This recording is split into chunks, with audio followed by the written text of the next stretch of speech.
Hi, my name is Gilmore, and I will be doing my presentation on the history of mustard gas.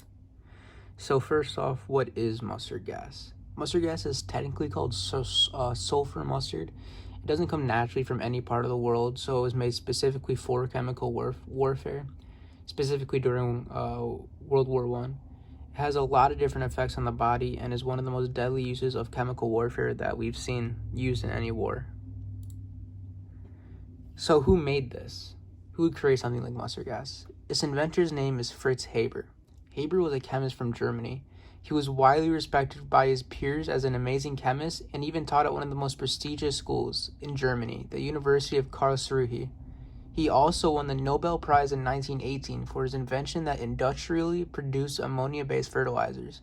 So Haber really wasn't a terrible person, but since his creation of the mustard gas, people don't give him the benefit of the doubt, and he's kind of gone down in history as, I guess you could say, a villain.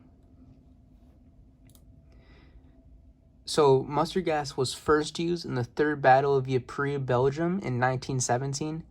Allied forces that were part of this battle reported seeing a cloud of gas completely surrounding their feet and smelling something strange in the air. Within a day of being exposed to this mystery gas, the soldiers started to experience the horrible symptoms of the mustard gas. They started to itch uncontrollably, and some even coughed up blood. At this point, since it was the first time being exposed, they didn't know what they were exposed to, they just knew the symptoms. So the effects that are seen by mustard gas, there are a lot of different effects that can be caused, but I'm just going to go into the main ones. So first, it can be very detrimental to the skin. It causes redness and itching, and if someone is exposed to it enough, their skin can blister and have even third-degree burns. It causes this was only the beginning of some of the horrible things that people exposed to the gas would go through. They would also experience pain and swelling in the eyes, and in severe cases, if they're exposed to enough of it, they can also experience blindness for about 10 days. Mustard gas also affects the respiratory system, causing a lot of pain, coughing, sneezing, and even a runny nose. It also affects the digestive tract, causing abdominal pain, diarrhea, vomiting, a fever. And one of the most surprising things that mustard gas can do to the human body is weaken the bone marrow. It can decrease the formation of white and red blood cells, which lead to weakness, bleeding, and infections. And in the top right here is just a picture of what the odds can look like when exposed to the mustard gas. So now that we've learned a little bit about terrible things that mustard gas can do to the human body, how deadly was the gas? Well, it really only had a mortality rate of 2 to 3%, but just because it didn't kill them doesn't mean that they were like unscathed. They still had to suffer through all the harsh effects that were shown in the previous slide. It was more used as a fear tactic and for strategy.